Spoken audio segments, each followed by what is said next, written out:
Gary 讀科大公館，教李思欣發大火鍋生意。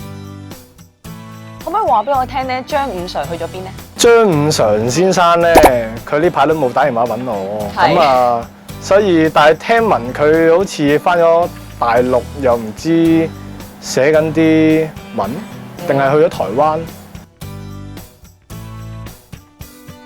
咁而家幻想啦，你坐呢張凳咧就係一隻艇嚟嘅，你個槳咧就飛咗呢度，咁你會點樣去執翻咧？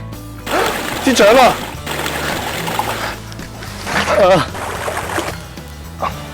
攞到啦！咁我就開火鍋店嘅，我想大搞啦，你有咩建議我可以大搞得嚟，又可以賺到錢？我應該點樣做咧？鋪租低翻少少嘅地方，例如沙田啊，甚至要去到屯門啊。會諗好多即刻見，即係自己嘅意見俾落我度啦。即係譬如可能火鍋店啦，咁無論係嗰樣嘢係咪即係 buy 佢啦，咁但係佢都起碼係會係好 active 咁樣去盡量去講多啲嘢，爭取多啲嘅，即係等我嘅印象係好啲咁樣。